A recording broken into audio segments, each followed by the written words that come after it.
Every EV driver encountered this scenario. This charger doesn't work. What if I tell you can help the community improve the charging network and get something out of it? Encharge! Share your experiences and impressions at the charging station via Encharge. Give direct feedback, receive kilometers and stars, collect kilometers and exchange them for charging credits. Use the link in the description and get 20 kilometers for free. Hello everyone to another foggy, cold, rainy day here in Bavaria, Germany. Yeah, we're so happy. This is the Cupra Tavascan VZ and I had it for 2 weeks, drove around 2,000 kilometers and I thought I'd share with you my personal likes and dislikes of this car. I think it's a great looking car. It doesn't look too much SUV. I mean it is, and it's a coupe SUV, but it has a great look, great colors, typical Cupra, the forms and everything. That is really nice. I love the lights. So the rear logo and the front logo light up, they look awesome. Overall, the lights, of course, it's the same as all MEB platform cars can have, the Matrix LED headlights that have the high beam assist where segments are turned off and on so you don't blind other drivers, but you can have the high beam still on. That's just awesome. I love that I have more than enough space in the trunk, on the rear seats. Grown-ups can sit in there without no problem for long distance trips, but especially here in the front there's so much space, so much headroom with the panoramic roof especially. It's just awesome. I am not a fan of that you don't have a button in the interior to open and close the trunk. I need that all the time. I'm not a fan of this thing. I don't need this as a design thing. I want space. I cannot get to the phone. I cannot plug in my USB-C cable. It's really hard. There's a light underneath here, but still you can only put one phone down here and do wireless charging with one phone. That's not amazing. I don't like that the cup holders here are a bit tiny. You cannot put a bottle in here. It's just for tiny coffee cups. I love how the Cupra Tavascan drives.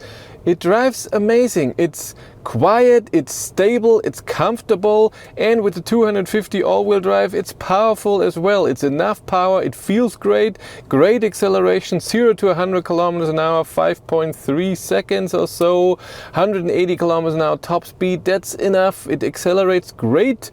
It's, like I said, stable and quiet, even at highway speeds, 130, 150, even at 180. It feels amazing, and I love that. That's very important to me. I want it to be stable. I don't want it to be overly sporty where I have to hold the steering wheel like crazy. The steering is not hard. That's it's not too soft. It's amazing. I love that. I love the cruise control. It does the reaction to a front car and keeps the distance and everything. The distance is a great distance, so it's not too close, but you can set it to closer if you want to. Cruise control is amazing. The steering assist is amazing. Even on a country road, it already works great. Of course, when it's amazingly curvy, then it doesn't feel that amazing. But if it's a normal country road and then on the highway, it's just amazing. I love that. Not amazing is the regen. It is okay, and yes, you have levels. You have the Eco Assist in D where it does the regen itself, which is a great idea, and then you have the pedal shifters where you can select regen level 1 to 3, and in B you have the strongest regen. It's not very strong. There's no one pedal driving. It doesn't bring you to a standstill. A lot of cars make that way better. The head-up display is amazing. It's like every other MEB platform car, especially since the new version.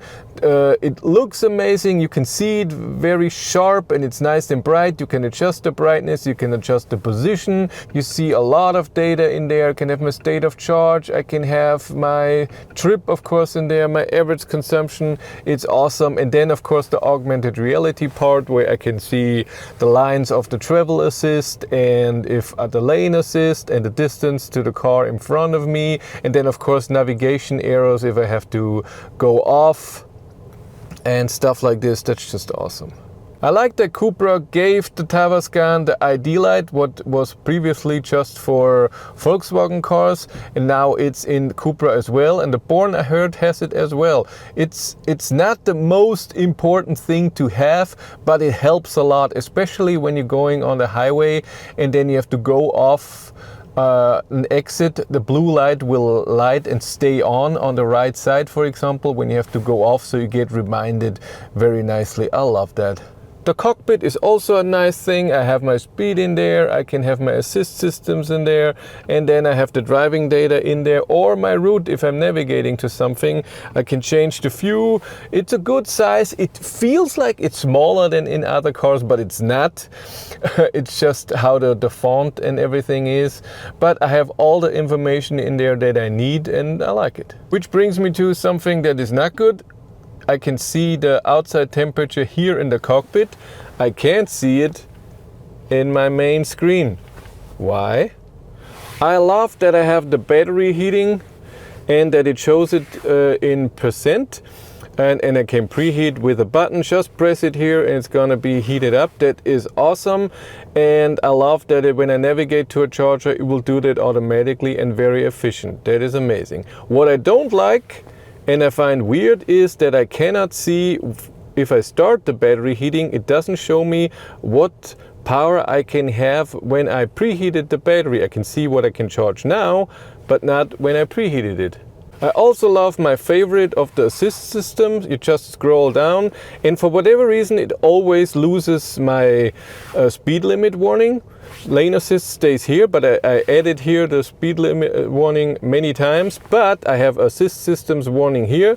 I press this, have all of them here and can turn them off. That's awesome. The infotainment system overall has a good look. It looks nice, it looks modern, nice colors and forms and fades, and this map goes over in here. It's not very hard structured. I like that, but overall I miss that I can't configure it amazingly well. In all the others, Enyaq and Volkswagen cars, I can select more pages, I can select different designs. So if I don't want big and 2 smalls, if I want 4 smalls and not as big one, here I can't. It's just this design and it's only 2 pages. And that's a bit sad. And the same with underneath. I can only configure 1 button here and 1 here and 3 up here. That's it. In ID4 I can do 2 here and 4. In ID7 I can do 3, 3, 5. That's just amazing. I find it a bit sad that with the new cars that are coming out, every car of the MEB platform has the steering wheel heater button on the steering wheel, but the Cupra Tavascan does not. It's still in the infotainment system on the climate. I also noticed driving on the highway that yes, I can adjust the speed with plus and minus 1 kilometers an hour with 1 press, but if I want 10, I have to swipe. And I'm sure you can get used to it, but I was always like, swipe, come on. When I go from 80 to 130, that's just, I don't know, a lot of swiping, where in other cars I can just press. And in the Enyaq with the thing on the side, it's just amazing. So overall, the Tavascan is a great car. It drives amazing. It has a few weird things. I'm not the biggest fan that it's built in China, when every other MEP platform car is built in Europe and in the States, the ID4 and the ID. I don't know if the ID Bus is built in the States as well. No idea. But that the Tavascan is only built in China, and there's just some weird things in there that, and I think the reason is because it was built in China, but I don't know. But overall, it's a good car, drives great, it has weird things. My wife doesn't like it at all. She drove with it one time to work and home, and she said it's a horrible car, especially the seats. She hates the seats that are very long, unusually long and very uncomfortable for a shorter person. She also doesn't like the middle stuff like me, where she can't get to stuff. She thought that the regen is way less strong than in our ID7. I didn't experience that, but she didn't like the car at all. Everybody's different. If you want to follow me on Instagram, BatteryLife1, and if you want to support the channel, there's a Patreon link in the description below, and here on YouTube there's also channel membership. And if you want to know what's happening behind the scenes, I have a third YouTube channel, Behind the Battery. But that's it for me. Thank you very much for watching. Have a great day and take care. Bye.